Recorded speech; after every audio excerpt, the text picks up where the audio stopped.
Ninguém acorda sabendo o dia em que será vendido pelos próprios irmãos. Às vezes o céu está limpo, o vento sopra leve no vale e a traição vem vestida de rotina. Um pedaço de pão no alforge, a túnica nova no corpo, a voz do pai dizendo: vai e volta logo. José tinha 17 anos quando notou que a vida, como o deserto, muda sem avisar. Um instante você caminha sobre areia firme. No seguinte, o chão cede como pó. A primeira lembrança naquela manhã foi a mão de Israel, Jacó, ajeitando na sua pele a túnica de mangas longas, a veste que todos viam de longe como um estandarte. Não eram as cores que provocavam os olhares duros, era o que ela representava: favor, promessa, uma escolha que o amor do pai tinha feito antes dos olhos dos irmãos. E com todo favor vem também um fardo, com toda promessa, um preço. José já vinha sonhando, sonhos que doíam de tão nítidos. Feixes no campo se curvando ao seu feixe, o sol, a lua e 11 estrelas inclinando-se diante dele. Sonhos que queimavam por dentro, feito brasas escondidas sob cinzas. Sonhos que a família escutou com silêncio pesado e risos azedos. Ouçam, o sonhador vem aí, diziam à distância, e o eco de suas vozes parecia crescer no vale como chacais. Mas sonho que Deus planta não se apaga com risos, apenas amadurece sob o peso da incredulidade. Naquela manhã, Israel o chamou com a voz de quem protege e expõe, de quem ama e envia. Vai ver como estão teus irmãos e o gado, traz-me notícias. Só isso, uma ordem simples, um caminho comum, e ainda assim, as estradas mais comuns são as que levam aos destinos mais difíceis. José apertou as sandálias, pegou um odre de água, prendeu no cinto uma faca para o rebanho e saiu. Ao longe, o tecido novo da túnica tremulou como bandeira. E toda bandeira no deserto atrai olhos que medem, julgam e às vezes decidem. O sol subia devagar quando seus pensamentos voltaram ao rosto de Raquel, sua mãe. Lembrança breve, perfume guardado na memória de criança. Israel falava dela com o cuidado de quem toca uma ferida antiga. Talvez por isso amasse José com amor dobrado, porque nele via a sombra viva de quem perdeu no caminho. O amor de um pai consola, mas também cria tempestades dentro de tendas alheias. E de tenda em tenda, a inveja cresce silenciosa como erva daninha que ninguém arranca. Lá na frente, entre Siquém e Dotã, os irmãos pastoreavam. A poeira do rebanho fazia uma névoa no ar. E os homens, seus homens, sua família, se moviam como sombras contra a luz. Irmãos, pensou, e a palavra lhe soou bonita e perigosa ao mesmo tempo. Irmãos que o viram aprender a amarrar cordas, que lhe ensinaram a encontrar água sob pedras, que riram quando ele errou alguns cantos do cântico antigo de Jacó. Irmãos que nos últimos meses não riam mais com ele, riam dele. José acelerou o passo. Não sabia que cada pegada daquela manhã seria lembrada por anos. Não sabia que aquela poeira grudaria na memória dos povos como marca. Não sabia que Deus, silencioso como o vento das planícies, já estava alinhando roteiros que passavam por cisternas vazias, caravanas de mercadores e palácios estrangeiros. Não sabia, mas caminhava. E quem caminha com um sonho de Deus no peito não escolhe o terreno, apenas segue, com o coração batendo mais forte do que a razão. Quando avistaram de longe a mancha colorida da túnica, alguns irmãos apertaram os olhos, e algo antigo, algo que mistura dor, ciúme e cansaço, se levantou dentro deles como areia contra o rosto. Naquele mesmo instante, o céu, que até ali era só azul, pareceu guardar segredos de tempestade. O dia que começou com pai e filho, túnica e missão, terminaria com poço e prata, gritos e silêncio. Mas antes do poço, há sempre um sonho. E é por causa do sonho que as histórias não morrem, mesmo quando tentam enterrá-las. A tenda de Israel cheirava a couro e azeite. Havia ali as coisas que fazem um lar no deserto: jarros alinhados, cordas enroladas, ferramentas de concerto, um banco de madeira que rangia. E no centro, a presença de um homem que lutou com Deus e saiu mancando, mas abençoado. José cresceu vendo o pai mancar e aprendera que feridas podem ser sinais. Meu filho, disse Israel, segurando a borda da túnica, não deixe que o que vestes fale mais alto do que quem és. Era o jeito dele de dizer: não provoques, não ostentes, não devolvas ao ódio o que o ódio te dá. José assentiu. Tinha o hábito de ouvir com os olhos, como quem grava as palavras na alma. Havia nele uma gentileza que não é a fraqueza, era a disciplina. Quem tem sonho, precisa cuidar da língua. Quem tem promessa, precisa cuidar da postura. Ele lembrava do primeiro sonho como quem lembra de uma canção que voltou sem pedir licença. Estavam no campo, amarrando feixes. De repente, seu feixe se levantava e ficava de pé, e os feixes dos irmãos se inclinavam diante dele. Ao contar, a tenda esfriou. Um silêncio de pedra. Simeão e Levi se olharam como quem troca um segredo. Judá apertou a mandíbula e fez um que dizia tudo. Rúben, o primogênito, suspirou com a fadiga dos que tentam segurar famílias que escorregam. Vais reinar sobre nós? Alguém disparou.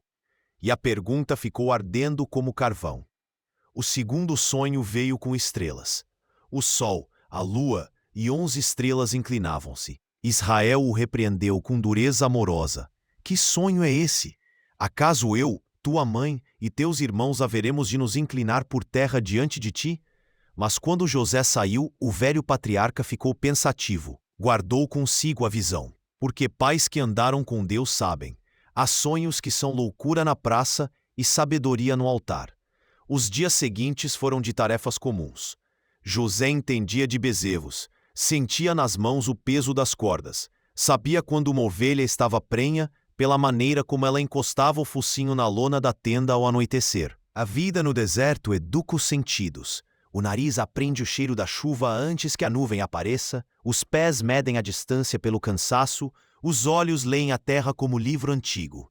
E, no entanto, mesmo com a lida, os olhos de alguns irmãos permaneciam cheios de uma sombra que o trabalho não expulsa. Não foi sempre assim. Houve uma época em que Dan o levou ao rio e lhe ensinou a cortar junco, em que Naftali lhe mostrou como seguir pegadas de cabra nas pedras, em que Aser cantou uma canção sobre a coragem das mães de Israel, enquanto preparavam pão. Mas bastou o amor de Israel se tornar visível numa túnica, bastou um par de sonhos atravessarem o teto da tenda, e o que estava escondido nas dobras da alma encontrou uma trilha. Inveja não nasce no dia do presente, nasce dias antes, alimentada por comparações silenciosas. Israel chamava José para pequenos conselhos à noite. Falavam de Deus como quem lembra de um amigo que passou e prometeu voltar. Falavam de Betel e de votos antigos. Falavam de altares e pedras empilhadas que marcavam encontros. Falavam do Deus que vê no escuro e fala em voz baixa. Ele é o Deus de Abraão e de Isaque, dizia Israel. Mas também é o Deus que me encontrou quando eu fugia. Não fuja do Senhor quando te sentires ferido. José guardava essas coisas como sementes. Algumas brotam no mesmo dia, outras só quando a terra é quebrada. Na manhã em que Israel enviou a Siquém, José sentiu um pressentimento que não soube nomear. Não era medo. Medo é barulhento, faz a mão tremer. Era uma gravidade tranquila, como se o ar ficasse mais pesado na tenda. Vai ver teus irmãos, disse o pai. Trouxeram-me notícias confusas. Quero teus olhos. Era um elogio e um encargo. Israel confiava na pureza do olhar de José, um olhar que não distorcia o que via para caber na expectativa de ninguém. A caminhada até Siquém levou horas. O sol escalava o céu, a areia entrava nas sandálias, o suor desenhava linhas no pescoço. De vez em quando, José parava para beber um gole de água e pensar nos irmãos. Não os odiava. Não sabia odiar. Sabia doer. e doía pensar que cada risada deles agora parecia ter uma ponta. Mas procurava se lembrar dos dias bons, e isso salvava seu coração de endurecer antes do tempo. Em Siquém não encontrou ninguém. Um homem o viu vagando pelo campo e perguntou o que buscava. Meus irmãos, respondeu, ouvi que iam pastorear aqui. O homem apontou mais ao norte. Ouvi que foram para Dotã. José agradeceu e seguiu. Esse encontro anônimo, sem nome, sem sorriso, mudou a história. Pequenos gestos deslocam grandes destinos.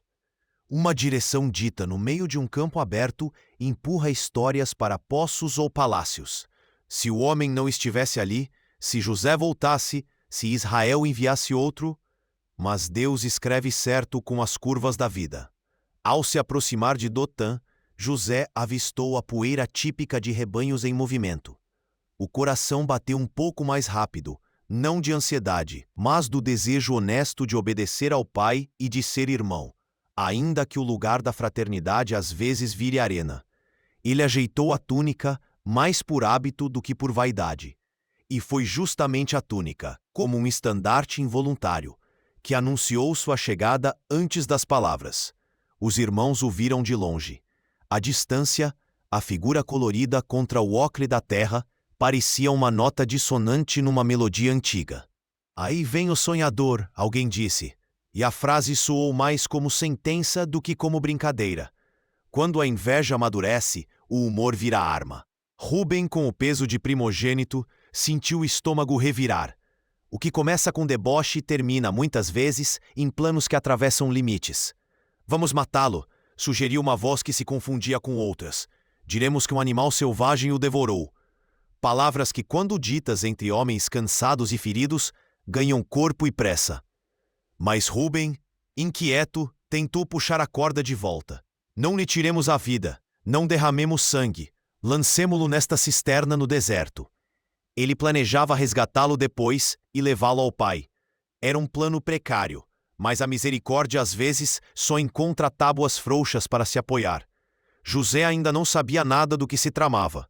Caminhava, e caminhando recordou os sonhos, não como troféu, mas como consolo. Sonhos verdadeiros não servem para humilhar pessoas, servem para manter o coração respirando quando a realidade aperta o pescoço. Ele iria, perguntaria do rebanho, ouviria respostas secas, talvez suportasse piadas. Voltaria a Israel com um relatório honesto. Era simples. Quase tudo que parece simples na vida com Deus passa por uma curva antes de chegar ao destino. Quando chegou perto, cumprimentou. Shalom, disse, como se a palavra pudesse, por si, arrumar a sala da alma que estava revirada. Alguns responderam com o queixo, outros com silêncio. José fez perguntas, contou das preocupações do pai, inclinou-se para examinar um cordeiro com ferida na pata.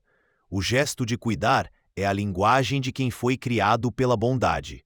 Mas, enquanto ele se debruçava sobre o animal, as conversas sussurradas atrás dele coziam uma trama. Judá mediu a cena com olhos práticos. Judá raramente perdia tempo com emoções sem uso, pensava em saídas. Simeão e Levi carregavam fogo nas veias, desde Siquém sabiam o gosto do sangue. Issacar e Zebulon eram mais silenciosos, mas seguiam a maioria. Asser e Gade olhavam uns para os outros como quem pergunta sem falar. Dan e Naftali entre a dureza e a dúvida. Rubem dividido entre a responsabilidade e a demora em agir. E Benjamim? Benjamim estava, ainda menino, ficara sob os olhos de Israel. Às vezes, os ausentes salvam o coração da gente de feridas maiores. A tarde foi caindo devagar, colorindo de cobre as pedras. O vento mudou. E com o vento mudam os homens. O que acontece entre irmãos quando ninguém vê é o que depois muda a geografia de impérios. Ao cair da luz, uma caravana se aproximava pela estrada do Oriente. Mercadores ismaelitas, camelos carregados de especiarias e prata, passos compassados de quem sabe que o deserto não aceita pressa. José levantou o rosto. Por um segundo suspeitou que algo no ar saíra do lugar, como quando uma corda desafina. Sorriu para Rubem, que lhe devolveu um olhar que misturava ternura e urgência. O sonho ardeu de novo por dentro, como se Deus, no silêncio entre uma respiração e outra, dissesse: Eu estou aqui. E ainda assim, Deus estando, nem sempre impede que a cisterna se aproxime. Porque há fossos que viram corredores, há vendas que viram estadas, há ausências que viram presença maior. O resto, a mão no ombro, o puxão na túnica, o gosto de poeira na boca, o corpo batendo nas pedras da cisterna, viria no ato 2. Por ora, o sonhador permanece inteiro no ato 1. Obediente ao pai, fiel no pequeno, gentil na rotina, ardendo de sonhos que ninguém entende. A noite desce, e com ela uma pergunta fica suspensa no ar do acampamento. O que os homens farão com um sonho que não cabe no ciúme deles? A resposta, dura e necessária, começará no próximo passo. Mas quem lê já sabe. Quando Deus escolhe conduzir um sonho, nenhum poço é fundo o bastante para segurá-lo. Ato 2. A conspiração em Dotã. O calor de Canaã vibrava no ar, fazendo o horizonte tremer como se a terra respirasse. José ajustou a túnica de mangas longas no corpo enquanto avançava por entre as colinas, guiado pelo rastro tortuoso das ovelhas e pelo bofino que se erguia a cada passo. A voz do pai ainda soava na memória. Vai ver como estão teus irmãos e traz-me notícias. Ele fora enviado de Hebrom, passara por Siquém e, sem encontrá-los ali, perguntara a um homem no campo. O desconhecido, com olhos feitos de estrada, dissera que eles tinham seguido para Dotã. Obediência não era discussão, era caminho. E José andou. O sol, no zênite, derramava lâminas de luz sobre seu rosto jovem. O tecido colorido da túnica cintilava em contraste com o chão ressequido. Ao longe, como esculturas de sombra sobre o verde ralo, surgiram as figuras robustas dos irmãos. Pastoreavam, mas a postura não era de quem descansa, nem de quem canta. Era de quem vigia com os dentes cerrados. Quando viram a túnica se aproximando, não viram o irmão, viram um problema. Simeão foi o primeiro a quebrar o silêncio, cuspindo no chão, a poeira grudando no canto da boca. Lá vem o sonhador. Levi riu curto, uma risada sem alegria, aquele dos sonhos em que a gente se curva. Isacar estreitou os olhos, como quem mira um alvo. Zebulon passou o polegar no fio da faca. Havia meses, anos talvez, que a inveja fermentava no coração deles. E a túnica, aquela maldita túnica presenteada por Jacó, era um estandarte de favoritismo tremulando na cara de todos.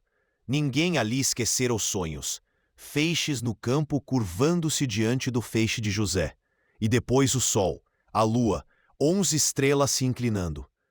Palavras assim não evaporam, plantam raízes em solos feridos. O ódio não nasce do nada. É pacientemente alimentado por lembranças seletivas. Eles lembravam dos olhares de Jacó, das perguntas dedicadas a José, dos relatos que o caçula trazia, às vezes expondo a negligência deles. Lembravam da túnica, do brilho das cores passando pelo acampamento como se um pedaço de arco-íris tivesse escolhido morada. E aquilo, para quem carrega a sensação de rejeição, é faca que gira por dentro.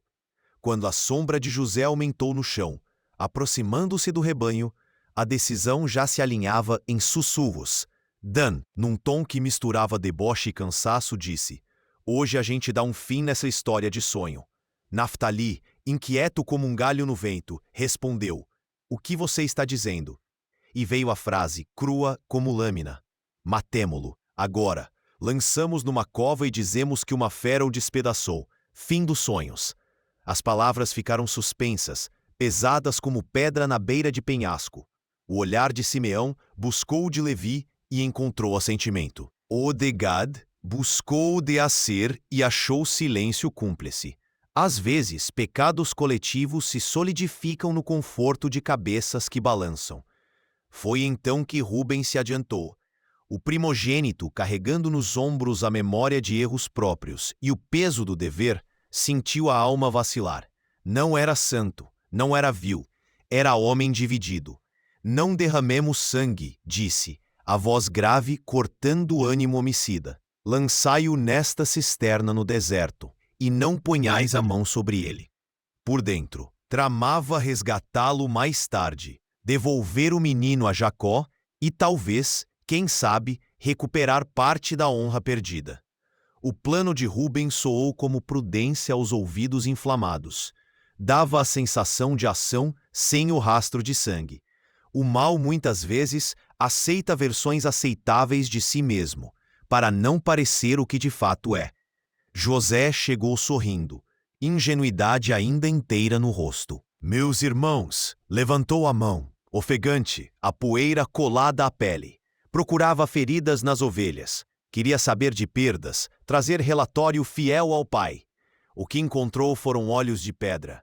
O silêncio que o recebeu era um poço, e o primeiro gesto foi brutal. Mãos o agarraram, dedos cravaram no tecido, ombros o empurraram para trás. Ele tropeçou, as pernas viraram água. Simeão arrancou-lhe a túnica num rasgo longo, como quem arranca a pele de um símbolo. A roupa colorida caiu no pó, e com ela caiu o mundo, o sinal visível do amor de Jacó agora transformado em trapo aos pés da inveja. O que é isso? Por que estão fazendo isso? A voz de José quebrou. Os olhos varreram rostos em busca de misericórdia, mas viram ferro. Levi colocou a mão no peito do caçula e empurrou. Cala a boca, sonhador. Duas mãos seguraram os braços, outra mão no cabelo, e o arrastaram até a cisterna. A boca da cova abriu-se como um olho escuro na terra, pedregosa, seca, vazia de água e cheia de ecos. Por um segundo, José viu o céu recortado, uma moldura de azul ao redor da boca do abismo. Depois, o mundo virou queda. O corpo bateu em pedra. O som de ossos contra a rocha subiu como um grito mudo. A dor floresceu em vários pontos ao mesmo tempo: costelas, cotovelos, joelhos. A poeira envolveu seu rosto, e o gosto do chão entrou pela boca. Lá em cima, o círculo de irmãos se desenhava contra a luz. A sombra de Simeão curvou-se sobre a borda. E agora, sonhador, cadê os feixes? Cadê as estrelas? Risadas desceram pela parede da cisterna em cascatas ásperas. José tentou levantar. As mãos arranharam a pedra. A palma cortou. O sangue brotou em fio e desceu pelo punho. Irmãos, por favor. O pedido bateu na parede e voltou. Eles se afastaram da cova e sentaram-se para comer. É quase indecente como o pecado convive bem com a rotina. Desataram bolsas, partiram pães, mergulharam na azeitona, mastigaram carne seca. O vento soprou, trazendo o cheiro de animais e de comida. E enquanto mastigavam, podiam ouvir ao fundo a voz do irmão pedindo, chorando, como um animal preso, como um filhote que chama pela mãe. Tudo aquilo, porém, era som que o coração tinha decidido não escutar. O ódio é um tampão eficiente. Rúben ficou de pé um pouco afastado, braços cruzados, rosto voltado para o horizonte. Com o estômago embrulhado, calculava o tempo. Vendo os outros cochilassem na tarde quente, ele voltaria ao poço, tiraria José e o conduziria em segredo de volta ao pai. A intenção era meia luz, mas diante da escuridão dos outros, ainda era uma fresta. Foi nesse intervalo que Judá ergueu os olhos e viu poeira no caminho do norte. Uma linha de camelos, sinos discretos chacoalhando, mercadores de Gileade deslizando pela planície. Cheiro de especiarias, de bálsamo e mirra antecedia a caravana, como se os aromas anunciassem que o comércio vinha passando. Judá mediu a distância, mediu também o clima do seu próprio peito e falou num tom calculado. Que ganho teremos em matar nosso irmão e esconder o seu sangue? Vamos vendê-lo aos ismaelitas. Ele é nosso irmão, nossa carne. A proposta vestia a maldade com roupa de fraternidade. Era, na verdade, o que o dinheiro faz de melhor quando tenta lavar uma consciência: dá ao crime um recibo. A ideia caiu como moeda no meio do círculo. Acer fez a conta do lucro em silêncio.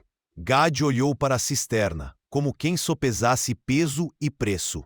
Naftali assentiu. Simeão sorriu daquele jeito torto de quem encontra um atalho. A maldade aceitou a maquiagem, e a decisão foi fechada com olhares. Tiraram José da cisterna, puxando-o por cordas que cortavam o pulso. A luz feriu seus olhos quando emergiu, e por um segundo ele respirou como quem renasce. Achou que a tormenta tivesse passado, mas a esperança durou o tempo de ver as faces estranhas chegando, turbantes coloridos, olhos avaliadores de quem mede pessoas pela utilidade. Um mercador segurou o queixo de José com dedos frios. Virou-lhe o rosto de um lado para o outro como quem examina um animal de carga. Forte, disse em língua dura, percebendo o vigor no moço. Quanto? Judá, com voz limpa, respondeu. 20 peças de prata. O mercador fingiu espanto, jogou o preço para baixo, testou o apetite do vendedor. Judá não recuou. Simeão, impaciente, cortou. 20. As moedas passaram de mão em mão. O tilintar foi um veredito. Para José, o som foi um eco eterno. Sua vida avaliada, precificada, vendida. Amarraram-lhe as mãos, amarraram-lhe os pés. Ele procurou os olhos dos irmãos. Queria achar em algum lugar uma réstia de humanidade, um gesto de misericórdia, um último gesto de casa. Encontrou pedra. Ninguém desviou o olhar. Ninguém chorou. Ninguém se mexeu. A caravana tomou o caminho do sul. O pó ergueu-se atrás dos camelos, desenhando um rastro efêmero sobre a paisagem. De cima do animal, sacolejando ao ritmo do couro e da corda, José olhou para trás até que as figuras dos irmãos foram só pontos, e os pontos, nada. Sentiu a garganta arder, não só pelo vento quente, mas pela palavra que arde sem sair. Por quê? O vento não respondeu. A única resposta foi a lembrança dos sonhos. Ele cerrou os dentes para que não se desmanchassem em grito. Lá dentro, no lugar onde a alma arde e não queima, alguém ainda dizia: Deus não lhe deu aqueles sonhos para te ridicularizar. E José segurou isso como se segura um fio sobre o abismo. Rúben, que tinha se afastado para checar um grupo menor de ovelhas e preparar sua manobra de resgate, voltou correndo com o coração disparado. Chamou, não ouviu resposta. Ajoelhou-se à beira da cisterna e gritou: José! O vazio respondeu. O suor gelou na nuca. Ele espiou lá dentro e viu apenas a sombra. O menino não está. Rasgou as próprias vestes e a dor que saiu dele era a mistura de medo e culpa. Correu de volta ao acampamento, a voz falhando. O menino não está. E eu, para onde irei? Judá segurou o braço do irmão, a firmeza de quem já tinha um plano para a etapa seguinte. Vamos pensar no pai. Simeão ergueu a túnica de José do chão, aquele tecido colorido agora sujo, marcado de poeira e de pegadas. Temos a prova que precisamos. A palavra prova caiu pesada como pedra. Eles precisavam de um roteiro para enganar a dor do pai. Um roteiro convincente, cruel, calculado. Abateram um cabrito. O sangue quente e espesso jorrou numa poça vermelha que o sol começou a secar. Mergulharam a túnica no sangue. Mancharam as mangas longas. Esfregaram-na na terra. O tecido, antes símbolo de amor, agora era cenário de uma mentira. Levi, com o rosto impassível, segurou a roupa pelas pontas e a sacudiu. Dan, de canto de boca, disse o que nenhum coração deve dizer. Pronto, agora está parecido com verdade. O cheiro de sangue subiu, travoso. Entre um gesto e outro, ninguém pronunciou o nome Jacó. Era como se dizer pai fosse invocar um juízo que todos temiam. A consciência, porém, tem olhos, e eles os cobriram com a pressa de quem quer acabar logo. Enquanto isso, José seguia preso à cangalha do comércio, e a paisagem mudava sutilmente. Morros cedendo espaço a planícies mais largas, sombras de palmeiras ao longe, caravanas cruzando rotas, línguas que ele não compreendia. À noite, amarrado a um poste, ouviu os camelos ruminarem. Sentiu a areia fria sob a pele, o céu cravejado de estrelas. Olhou as constelações como quem procura um versículo nelas. Lembrou-se da mesa de Jacó ao cair da tarde, do cheiro de pão quente, do som das risadas de Benjamim, da mão do pai sobre sua cabeça em bênção. Choro veio sem ruído, e ele o deixou vir. Não havia ninguém para consolar, e ainda assim não estava sozinho. Deus não fala sempre com palavras. Às vezes, sustenta com uma sensação de presença que não se explica. José respirou, fechou os olhos e entregou o sono a um Deus que ele não via, mas conhecia. Os irmãos, com a túnica ensanguentada em mãos, tomaram o caminho de casa. Cada passo levantava lembranças. A casa de Jacó não era só um lugar, era um texto que se lia com os pés. Cada pedra conhecia histórias. Ao enxergarem as tendas, o coração bateu fora do ritmo. A mentira, quando chega na porta, sempre pede coragem emprestada à covardia. Eles não entraram em cortejo. Entraram com o ar de quem traz má notícia que não escolheu. Mandaram chamar o pai. Jacó veio, ombros cansados, olhos atentos. Quando viu o tecido nas mãos do filho, o mundo fez o barulho de um vaso caindo. Reconheces esta túnica? A pergunta foi uma corda puxando a confiança do velho até a beira do abismo. Jacó tocou o tecido como quem toca um corpo. As mãos tremeram. O cheiro de sangue subiu, confundindo-se no nariz com o cheiro do seu menino. É a túnica de meu filho. As palavras saíram em golpes. Uma fera o devorou. Certamente José foi despedaçado. A dor abriu um sulco no tempo. Rasgou as próprias vestes, vestiu pano de saco e por muitos dias chorou. Os filhos o cercaram, ofereceram consolo, mas ele recusou. Chorando descerei a meu filho à sepultura. A mentira, por um momento, pareceu cumprir seu papel. E, no entanto, o pranto de Jacó começou a fazer eco em lugares que nenhum daqueles irmãos imaginava. Deus não é indiferente a lágrimas que regam promessas. No caminho para o Egito, a caravana parou à beira de um oásis. Mercadores contavam moedas ao luar. Falavam de negócios, comparavam rotas, lembravam perdas e ganhos. Um deles, com cicatriz na bochecha, descreveu o mercado de escravos de Zoan, os hábitos dos capatazes, o que os egípcios pagavam por moços fortes, especialmente se tivessem olhos que não abaixam. José ouviu sem entender todas as palavras, mas compreendeu o suficiente. Sua vida tinha virado mercadoria, e seu destino dependia de mãos e preços. Ainda assim, como quem aperta um nó para não se desfazer, ele repetiu para si mesmo os fragmentos de sonho, não para fantasiar grandeza, mas para não perder de vista que sua história tinha autor acima dos alpores menores. Na areia fria, rabiscou com o dedo uma espiga e outras espigas ao redor, uma estrela grande e outras estrelas pequenas.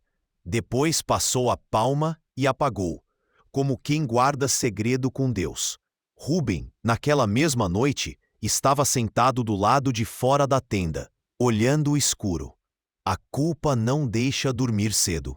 Ele passava as mãos no rosto, revendo a cena da cisterna, calculando os passos para impedir o pior, lembrando do momento exato em que saiu e perdeu o tempo. O primogênito, com o corpo inteiro forte, sentia-se fraco como criança. Uma frase se repetia sem sair dos lábios. Eu deveria ter ficado. Mas arrependimento que não se transforma em confissão vira pedra no estômago. E ele engoliu. Judá, ao contrário, deitou-se e dormiu com a rapidez de quem entrega a consciência ao travesseiro do pragmatismo. Em seu íntimo, a transação parecia racional. Poupar a vida do irmão, garantir algum lucro, impedir um crime de sangue. Seu coração não registrou o som de Jacó chorando. Registrou o som das moedas. Há um tipo de sono que a alma paga caro para ter. Simeão sonhou com a túnica flutuando num rio de sangue. Acordou suado, tomou água, disfarçou a mão tremendo. Levi rolou na esteira a madrugada adentro, o rosto virado para a parede, como se não quisesse olhar para dentro. Dan levantou antes do sol. Foi cuidar de ovelhas com vigor exagerado, como se trabalho duro lavasse a memória. Cada um criou uma estratégia para sobreviver ao próprio ato. Só que Deus, que é perito em dor, também é perito em histórias.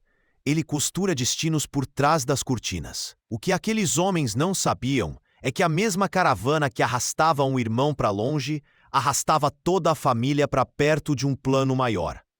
No romper da manhã, quando a caravana retomou o passo, um mercador apontou as colunas de fumaça que às vezes se erguiam do vale do Nilo, sinal de fornos distantes, e disse uma palavra que José guardou: Mitzraim, Egito. O nome soou como um veredito e como um começo. O coração bateu estranho, entre medo e expectativa. O medo dizia: você é escravo. A expectativa sussurrava: você é escolhido. Ele inspirou, levantou a cabeça e deixou que o vento seco lhe golpeasse o rosto. Não sabia como, não sabia quando, mas sabia de quem vinha sua história. Quando o sol subiu alto, a caravana desviou por um trecho de areia fina onde os passos afundavam até o tornozelo. O calor fazia imaginar miragens, água que não havia, sombras que não existiam. José manteve os olhos no horizonte. E, a cada sacolejo do camelo, uma oração nascia curta, direta, sem poesia: Deus de meu pai, não me abandones. Ele não buscava respostas, buscava presença, e a presença, de algum modo, estava ali, silenciosa como o deserto, firme como rocha, invisível como vento. Ele não tinha mais túnica, tinha promessa, não tinha casa, tinha um Deus que faz casa com quem confia. Não tinha irmãos. Tinha um futuro que, embora fechado aos olhos, estava aberto nas mãos de Deus. Atrás dele, em Canaã, Jacó gemia, e o gemido subia como um incenso quebrado. Deus recolhe esse tipo de cheiro. No mesmo acampamento, os irmãos se olhavam, evitando o espelho dos olhos uns dos outros. A mentira cria desertos dentro da tenda. A comida perdeu o gosto por dias. As risadas saíam curtas, como se tivessem esquecido o caminho inteiro. A vida seguiu, mas seguiu manca. E José, o vendido, o sonhador desacreditado, avançava para o coração do império, que, sem saber, seria cenário de sua exaltação e palco de uma salvação que alcançaria a própria família que o traíra. Se alguém tivesse perguntado, naquela curva de areia, se Deus estava por perto, qualquer observador cínico teria respondido: não, Deus não entra em caravanas de escravos. Mas o céu conhece estradas que a terra despreza. E o Deus de Abraão, de Isaque e de Jacó caminhava, silencioso, ao lado do moço amarrado, como quem guarda semente no bolso até a estação certa de plantar. José havia sido arrancado da sua terra, vendido como mercadoria, tratado como um fardo descartável pelos próprios irmãos. A dor da traição ainda pulsava em sua memória. Mas agora, os cenários haviam mudado. Diante dele, erguia-se a imensidão do Egito, com seus templos, suas construções de pedra maciça. Sua cultura de deuses estranhos e um povo que falava uma língua que ele não compreendia por completo. Era como se o jovem hebreu tivesse sido lançado em outro mundo. O cheiro de especiarias, a visão dos rios e canais, o movimento frenético dos mercados. Tudo era novo, imponente e ao mesmo tempo esmagador. José não era mais o filho amado de Jacó. Não usava mais a túnica colorida que simbolizava a predileção do pai. Agora vestia apenas as roupas simples de um escravo. O que lhe restava? Apenas sua fé. Ainda que seus irmãos tivessem vendido sua liberdade, eles não tinham poder para roubar sua confiança no Deus de Abraão, Isaque e Jacó. Foi nesse estado de fragilidade e esperança silenciosa que José chegou à casa de Potifar, oficial do faraó, capitão da guarda. Potifar era um homem de autoridade, cercado por riquezas, respeitado no palácio e temido por seus subordinados. Quando comprou José, talvez tenha pensado que se tratava apenas de mais um jovem para trabalhar em suas tarefas domésticas. Mas logo perceberia que havia algo diferente naquele escravo hebreu.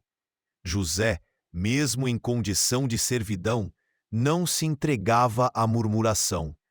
Ele servia com dedicação, observava cada detalhe, aprendia rápido e trabalhava como se servisse ao próprio Deus. Seu olhar não era de um derrotado, mas de alguém que carregava consigo uma chama interior inextinguível. E assim, pouco a pouco, Potifar começou a notar. O que colocava nas mãos de José prosperava. O que antes parecia desorganizado ganhava ordem. O que era pequeno se multiplicava. O que era arriscado se tornava seguro. Era como se houvesse uma mão invisível abençoando cada movimento dele. Potifar, sendo um homem experiente, entendeu que aquilo não era coincidência. Ele não conhecia o Deus de Israel, mas percebeu que a presença divina acompanhava José. Com o tempo, deixou de tratá-lo apenas como escravo e passou a lhe confiar responsabilidades maiores. Primeiro foram pequenas tarefas administrativas, depois o cuidado com outros servos, até que finalmente entregou toda a sua casa sob a administração de José. Imagine a cena. O jovem hebreu que antes fora rejeitado e vendido, agora caminhava pelos corredores da mansão de Potifar como administrador principal, gerindo riquezas, ordenando servos, organizando os negócios e garantindo prosperidade. O texto bíblico diz que Potifar não se preocupava com nada, a não ser com o pão que comia. Isso mostra o nível de confiança conquistado. José se tornara essencial. A bênção de Deus não apenas o acompanhava, mas transbordava, alcançando a casa de um egípcio pagão. A fidelidade de José no pouco estava gerando colheita no muito. Mas onde há prosperidade, há também provas.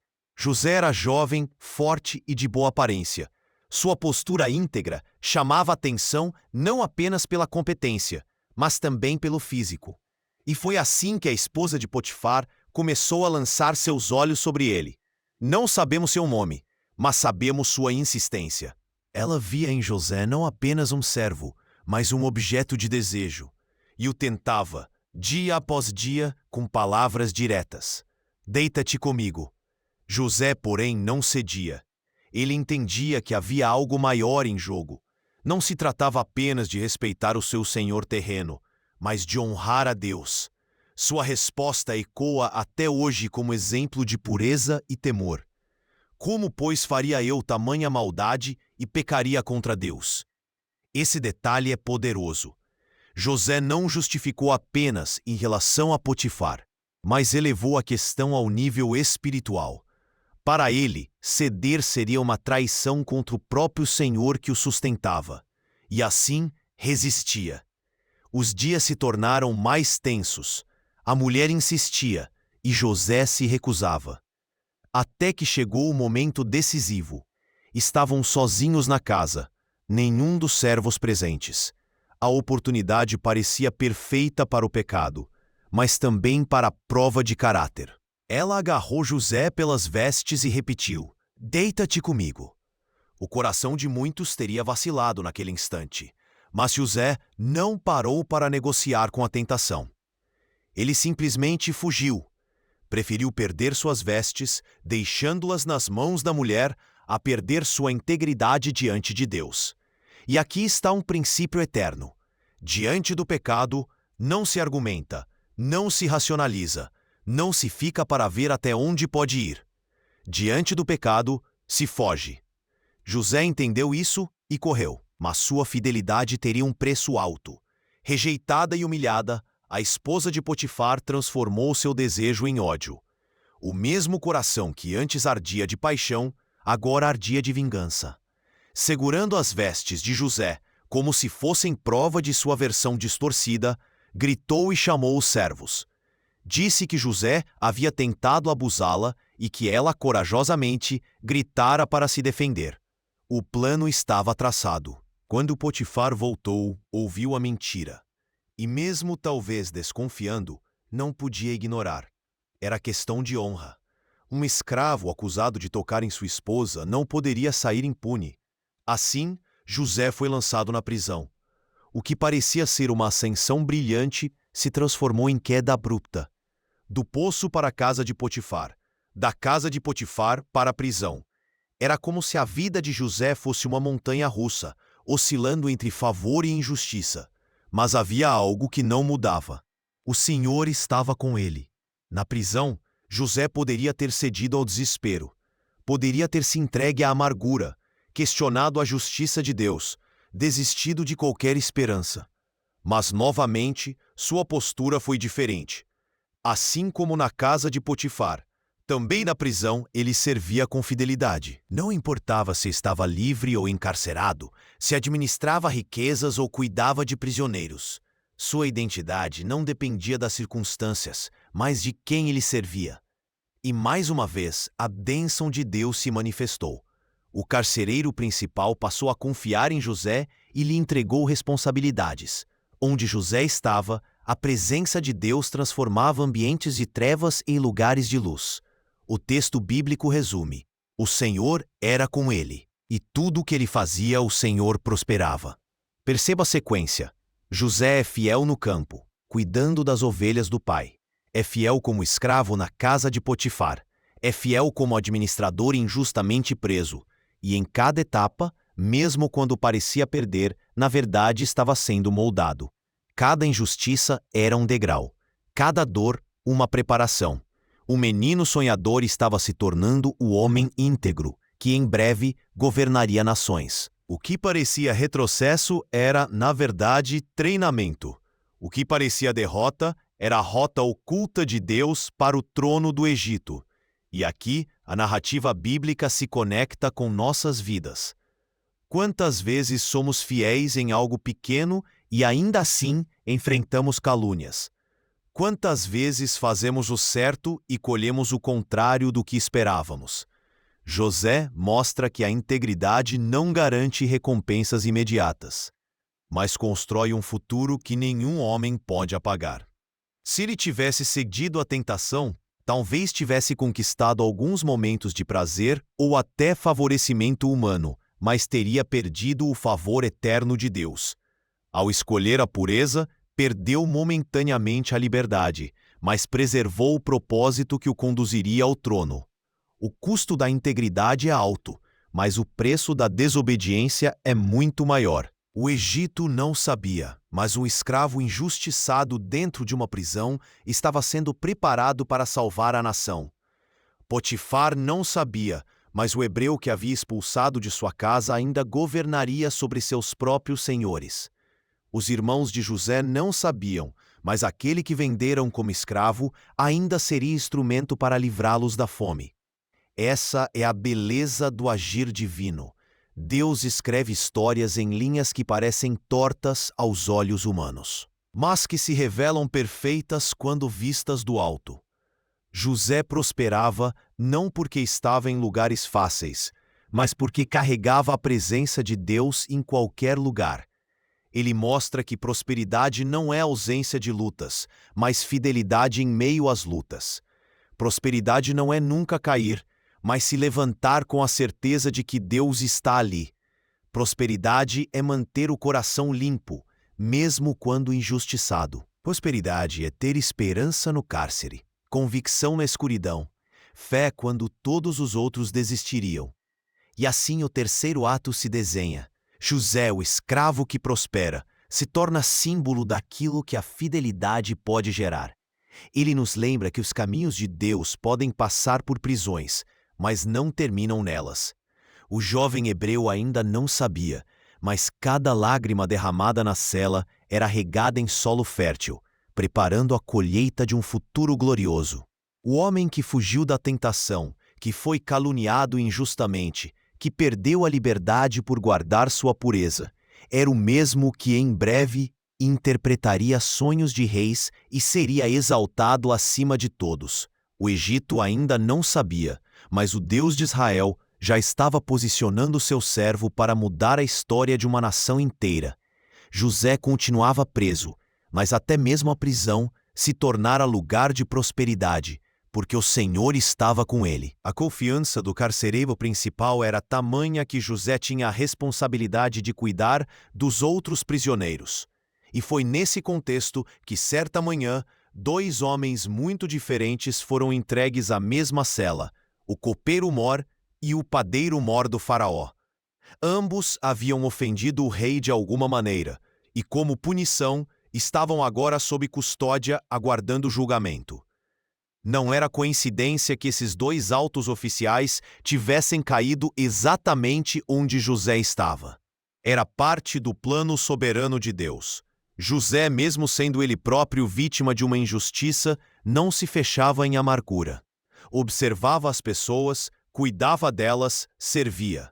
E foi assim que, numa manhã, percebeu algo incomum. O copeiro e o padeiro estavam abatidos, com semblantes diferentes dos dias anteriores. José se aproximou e perguntou: "Por que estão tristes hoje?"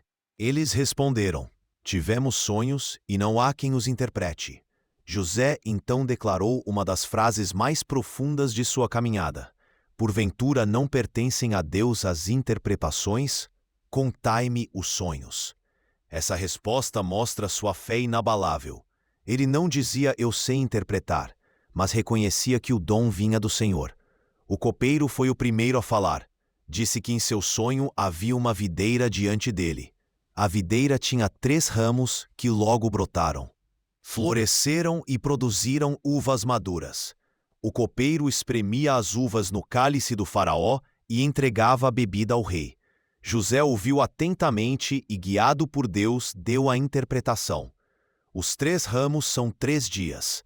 Dentro de 3 dias o faraó levantará tua cabeça e te restaurará o teu posto, e tu voltarás a colocar o cálice na mão dele. E então José fez um pedido comovente: "Lembra-te de mim quando tudo te correr bem.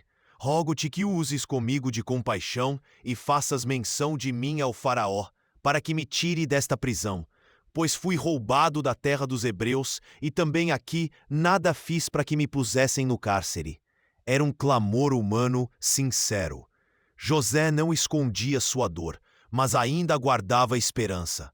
O padeiro, animado pela interpretação favorável ao copeiro, contou seu sonho. Ele disse que sobre a sua cabeça havia 3 cestos de pão branco. No cesto mais alto estavam iguarias para o faraó, mas as aves vinham e comiam do pão. A resposta de José, porém, foi dura. Os 3 cestos são 3 dias. Dentro de 3 dias, o faraó tirará a tua cabeça e te enforcará num madeiro, e as aves comerão a tua carne. José não suavizou a verdade. Disse exatamente o que Deus havia revelado, mesmo sendo uma mensagem de juízo. E de fato, ao 3º dia, aniversário do faraó, ele fez banquete e mandou trazer os 2 servos. Restaurou o copeiro ao seu posto e condenou o padeiro à morte. As palavras de José se cumpriram exatamente. Era mais uma prova de que Deus estava com ele. Porém, o copeiro, em meio à sua restauração e alegria, esqueceu-se de José. Um esquecimento que durou não dias, não meses, mas 2 anos inteiros. Imagine a sensação de José: ter interpretado corretamente, ter pedido lembrança e ainda assim ser ignorado. O silêncio do céu parecia prolongado, mas o que José não sabia é que esse atraso era na verdade o tempo perfeito do plano de Deus. 2 anos depois, o cenário mudou radicalmente. O faraó, governante absoluto do Egito, teve 2 sonhos perturbadores. No primeiro, ele estava à beira do rio Nilo e viu 7 vacas gordas e formosas que pastavam. Logo depois, surgiram do rio 7 vacas magras e feias, que devoraram as vacas gordas. No segundo sonho, viu 7 espigas cheias e boas que brotavam num só pé. Mas depois nasceram 7 espigas mirradas e queimadas do vento oriental, que devoraram as espigas boas. Ao despertar, o faraó ficou agitado. Convocou magos, sábios intérpretes, mas nenhum conseguiu dar explicação convincente. Foi nesse momento que o copeiro se lembrou de José. Disse ao faraó: confesso hoje minhas faltas. Quando o faraó se indignou contra seus servos e me pôs na prisão, junto com o padeiro, nós dois tivemos um sonho. E havia ali conosco um jovem hebreu, servo do capitão da guarda. Contamos-lhe os sonhos, e ele nos interpretou. E tudo aconteceu exatamente como ele disse. O faraó imediatamente mandou chamar José. José foi tirado da prisão às pressas. Rasparam-lhe a barba, trocaram suas roupas e o levaram à presença do faraó. Imagine a cena. O mesmo jovem que fora vendido pelos irmãos, acusado injustamente, esquecido na prisão, agora estava diante do homem mais poderoso do mundo. O faraó disse: tive um sonho, e ninguém há que o interprete. Ouvi dizer que, ouvindo um sonho, podes interpretá-lo. José respondeu com humildade e firmeza: isso não está em mim. Deus dará ao faraó uma resposta de paz. O faraó contou seus sonhos, e José, pela revelação divina, explicou. Os dois sonhos são um só. Deus mostrou ao faraó o que há de fazer. As 7 vacas boas são 7 anos. As 7 espigas boas também são 7 anos. As vacas magras e feias que subiram depois são 7 anos, assim como as espigas mirradas. Serão 7 anos de grande fartura em toda a terra do Egito, seguidos de 7 anos de fome devastadora. A abundância será esquecida, e a fome consumirá a terra. O sonho se repetiu 2 vezes porque a coisa é firme da parte de Deus, e ele se apressa a fazê-la. Mas José não parou na interpretação. Ele sugeriu um plano. Escolha ao faraó um homem entendido e sábio, e o ponha sobre a terra do Egito. Constitua administradores sobre a terra e tome a 5ª parte da colheita nos 7 anos de fartura. Ajuntem todo o mantimento e guardem em armazéns nas cidades, como reserva para os 7 anos de fome. Foi uma estratégia brilhante, fruto de sabedoria celestial. O faraó e todos os seus servos reconheceram a unção sobre José. E o faraó declarou: acharíamos porventura homem como este, em quem há o Espírito de Deus? Disse ainda: pois que Deus te fez saber tudo isto, ninguém há tão entendido e sábio como tu. Tu estarás sobre a minha casa, e por tua boca se governará todo o meu povo. Somente no trono eu serei maior que tu. E assim, num único dia, José passou da prisão ao palácio. Foi vestido com roupas de linho fino. Recebeu o anel de selo do faraó, uma corrente de ouro, e andava no 2º carro oficial, com arautos à frente clamando: ajoelhai-vos. O filho esquecido de Jacó agora era governador de todo o Egito.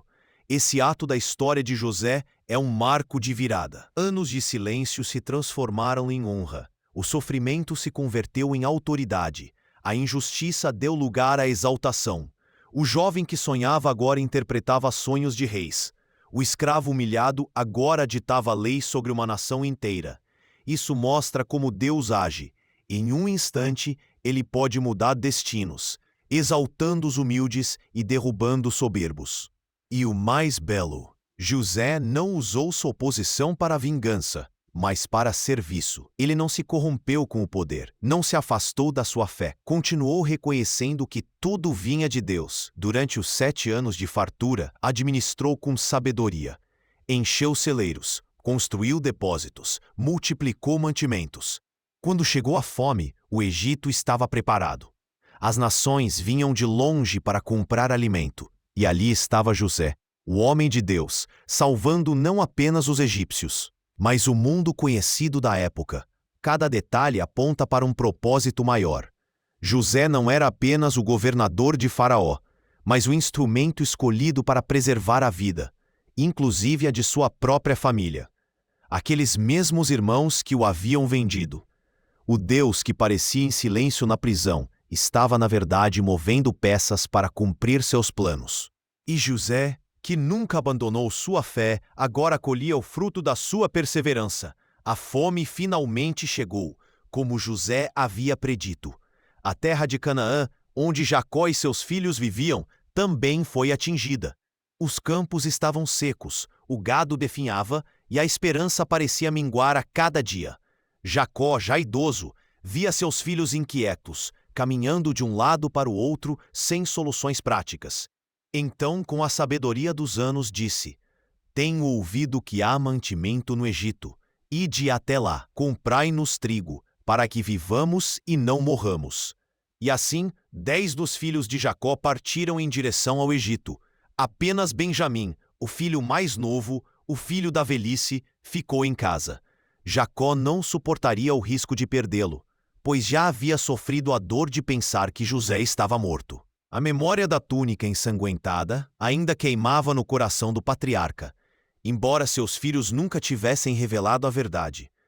Os 10 irmãos chegaram à terra do Nilo, onde multidões de povos estrangeiros buscavam alimento.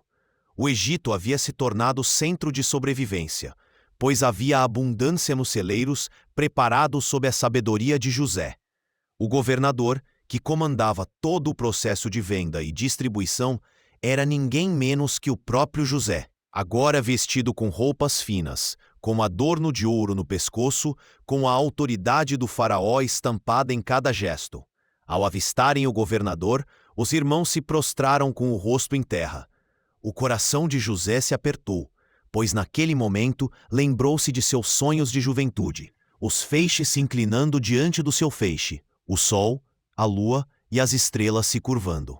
O sonho que tantos anos antes havia provocado o ódio deles, agora se cumpria diante de seus olhos. José reconheceu imediatamente os irmãos, mas eles não o reconheceram. Afinal, quem imaginaria que o rapaz vendido como escravo se tornaria governador do Egito? José, então, falou com dureza. De onde vindes? Eles responderam. Da terra de Canaã, para comprar mantimento. José, mantendo o disfarce, disse: Vós sois espias. Viestes ver a nudez da terra. Os irmãos se apressaram em negar. Não, senhor. Teus servos vieram comprar mantimento. Somos filhos de um só homem. Homens de retidão. Teus servos não são espias. José insistiu. Não, mas viestes para espiar a terra. Eles, tentando se justificar, contaram parte de sua história. Somos 12 irmãos, filhos de um mesmo pai na terra de Canaã. O menor está hoje com nosso pai e o outro já não existe. Ao ouvirem a frase "já não existe", José sentiu um golpe no coração. Falavam dele como se estivesse morto.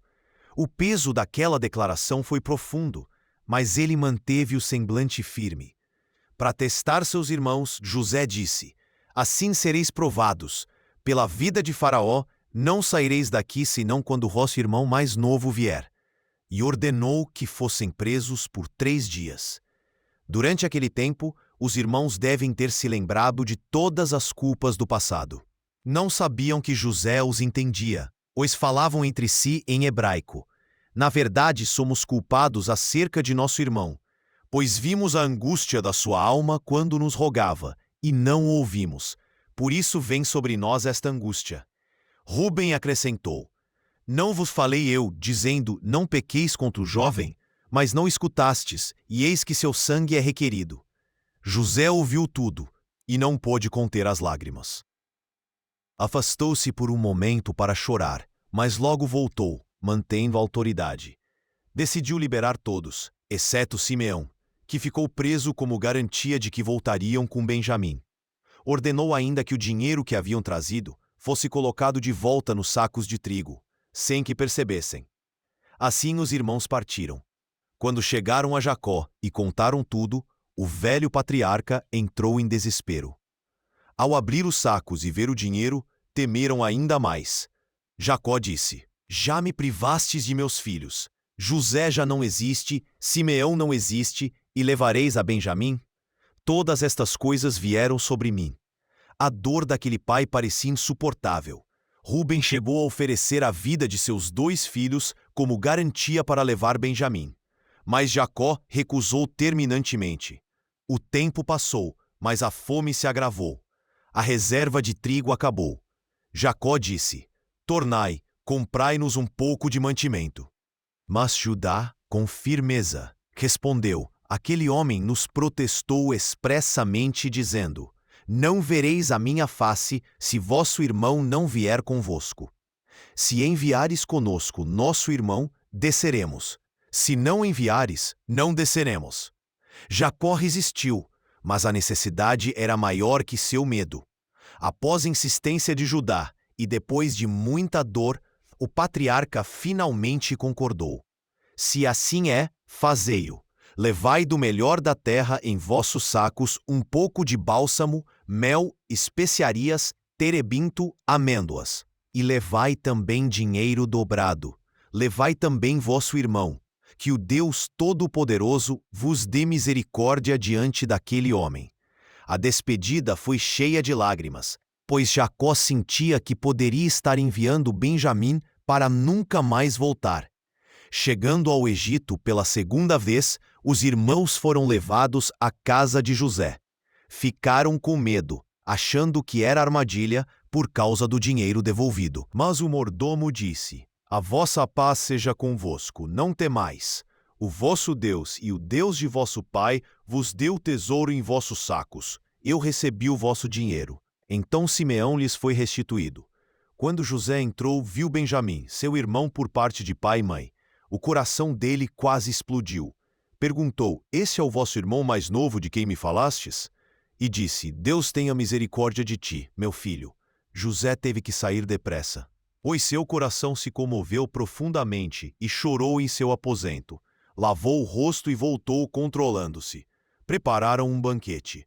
Os irmãos se maravilharam, porque foram assentados segundo a ordem de suas idades, do primogênito ao mais novo. Benjamim recebeu porções 5 vezes maiores que os demais. Eles comeram, beberam e se alegraram. Mas José ainda não havia concluído seu teste. Ordenou ao mordomo que enchesse os sacos de mantimento dos homens, colocando o dinheiro novamente em cada saco, e que no saco de Benjamim fosse colocado seu cálice de prata. Quando amanheceu, os irmãos partiram. Pouco depois, José mandou o mordomo alcançá-los. Dizei-lhes: Por que pagastes o bem com o mal? Não é este o cálice em que bebe o meu senhor, e por meio do qual adivinha? Os irmãos ficaram aterrorizados, juraram inocência e ofereceram-se para ser escravos caso o cálice fosse encontrado. Ao abrir cada saco, do mais velho ao mais novo, o cálice foi achado na bagagem de Benjamim. O choque foi devastador. Rasgaram as roupas em sinal de luto e voltaram para a cidade. Diante de José, Judá se adiantou. Falou com uma eloquência e uma emoção tão fortes que a cena se tornou o ápice da história. Disse: Deus achou a iniquidade de teus servos. Eis-nos aqui, servos do meu senhor. Mas José insistiu: Longe de mim fazer tal coisa. O homem em cuja mão foi achado o cálice, esse será meu servo. Vós subi em paz para vosso pai. Judá então proferiu uma das declarações mais emocionantes da Bíblia. Explicou o apego de Jacó a Benjamim, contou a dor da perda de José, suplicou que não deixassem o pai morrer de tristeza. Ofereceu-se como substituto. Agora, pois, fique o teu servo em lugar do jovem por servo do meu senhor, e o jovem suba com seus irmãos. Pois como subirei eu a meu pai, se o jovem não for comigo, para que não veja eu o mal que sobrevirá a meu pai? Foi demais para José. Ele não pôde mais conter-se. Mandou sair todos os egípcios. Então levantou a voz num pranto tão forte que os egípcios ouviram, e até a casa de Faraó foi informada. E disse: Eu sou José. Vive ainda meu pai? Seus irmãos ficaram atônitos, sem conseguir responder. O medo os paralisou.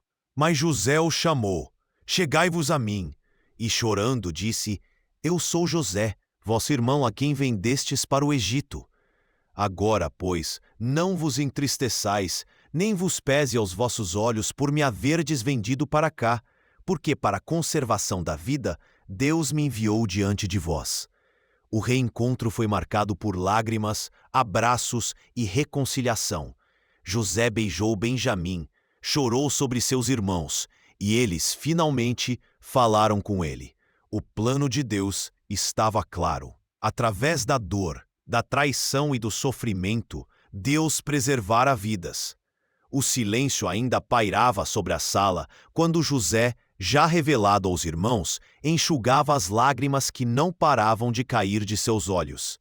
O eco de sua confissão, "Eu sou José, vosso irmão", ainda ressoava como trovão nos corações daqueles homens que o haviam vendido anos atrás. Mas agora, o tempo das acusações havia passado. O perdão estava declarado, o plano divino revelado, e o próximo passo seria maior que todos os anteriores, a redenção da família inteira. Os irmãos, ainda atônitos, mal conseguiam acreditar. Como um homem poderia perdoar tamanha traição? Como um irmão poderia abraçar aqueles que o haviam lançado numa cisterna e o vendido como escravo? A lógica humana não explicava. Apenas a providência divina sustentava tamanha graça. José, em meio às lágrimas, pediu que se levantassem, que não temessem. Ele os consolou como se nada tivesse acontecido. E então pronunciou as palavras que mudariam o destino da família.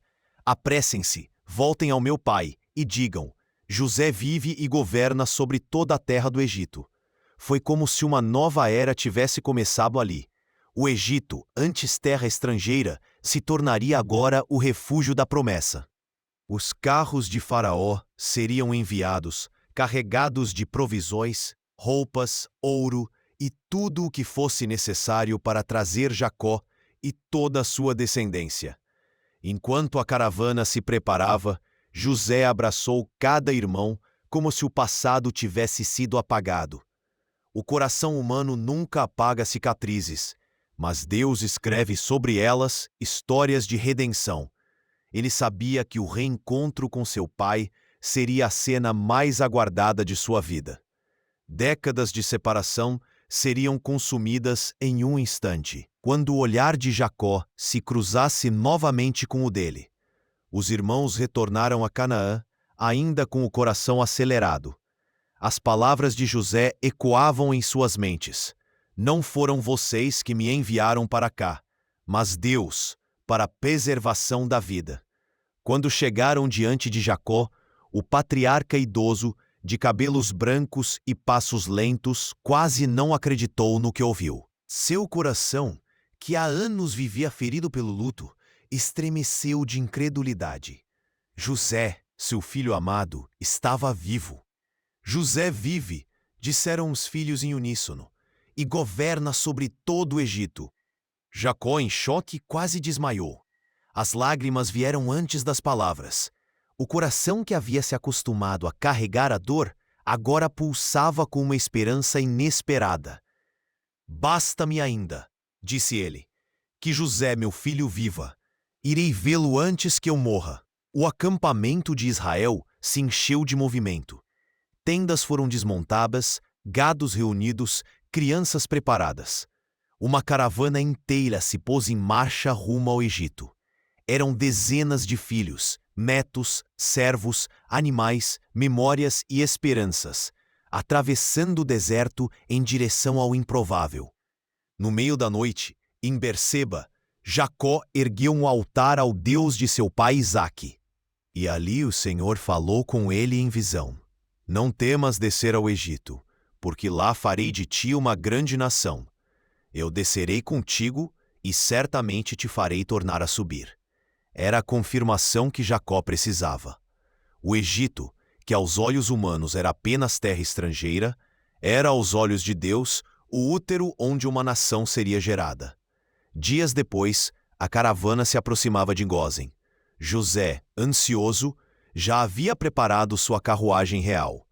O coração que enfrentara prisões, injustiças e traições agora batia acelerado como o de um menino prestes a rever o pai. E quando seus olhos finalmente enxergaram ao longe a silhueta frágil de Jacó, ele desceu de sua carruagem e correu. O governador poderoso se transformou em filho. José se lançou ao pescoço do pai e chorou longamente. Jacó, entre soluços, sussurrou: "Agora posso morrer, pois vi o teu rosto e ainda vives." Foi o reencontro de duas gerações unidas pela promessa. O passado de dor se transformava em um presente de esperança. Aquela cena, mais que um abraço, era o cumprimento visível da fidelidade de Deus. Em Gósen, a família foi estabelecida com honra. Faraó, tocado pelo testemunho de José, ofereceu a melhor parte da terra. Ali, em meio à fartura do Egito, Israel prosperou. E a promessa a Abraão continuava: farei de ti uma grande nação. Mas nem tudo estava resolvido no coração dos irmãos. A sombra da culpa ainda os acompanhava. Mesmo após a morte de Jacó, temeram que José os punisse. Aproximaram-se dele com palavras de humildade, oferecendo-se como servos. José, ao ouvir, chorou novamente. Não eram lágrimas de raiva, mas de dor pelo medo deles. Ele os ergueu com ternura e disse: não temais. Por acaso estou eu em lugar de Deus? Vocês intentaram o mal contra mim, mas Deus o transformou em bem, para salvar a vida de muitos. Essas palavras não apenas encerraram a história de José, mas abriram um legado eterno. Era a declaração da soberania divina sobre os atos humanos. Era a prova de que a providência transforma traições em instrumentos de vida. Com o tempo, José viveu para ver filhos, netos e até bisnetos. Ele, que havia sido rejeitado pelos irmãos, tornou-se pai de gerações. O homem que fora lançado na cisterna terminou como patriarca honrado no Egito. Quando seus dias se aproximaram do fim, reuniu os irmãos e filhos e fez-lhes jurar que seus ossos seriam levados de volta à terra prometida. Mesmo no auge de sua glória, José nunca esqueceu a promessa de Deus, a herança de Canaã. O final da história não é apenas o de um homem que perdoa, mas o de um Deus que escreve retidão em linhas tortas. O reencontro com Jacó foi mais que uma cena emocionante. Foi a prova de que a dor pode durar uma noite, mas a alegria vem pela manhã. A migração para o Egito foi mais que uma mudança geográfica. Foi o ventre onde a nação de Israel cresceria. E o perdão de José foi mais que reconciliação. Foi a manifestação visível da graça que um dia se cumpriria em Cristo. Assim, a história termina não com lágrimas de dor, mas com lágrimas de gratidão. O menino sonhador de Canaã, o escravo injustiçado, o prisioneiro esquecido, o governador exaltado agora se torna símbolo de redenção. E sua voz ecoa ainda hoje. Deus transforma o mal em bem. No final, a história de José não é apenas sobre ele, é sobre nós. É sobre cada pessoa que foi ferida e encontrou em Deus a força para perdoar. É sobre cada sonho que foi interrompido e depois restaurado. É sobre cada família quebrada que pode ser remendada pelo fio invisível da providência. E assim, a saga se encerra. José descansa no Egito, mas sua fé aponta para Canaã. Jacó descansa ao lado dos pais, mas sua descendência floresce. E Israel, agora numeroso, começa a viver o prenúncio do êxodo que ainda viria. O que resta é a certeza de que, mesmo nos caminhos mais tortuosos, a mão de Deus escreve histórias de redenção. E a voz de José continua a ecoar como um hino eterno.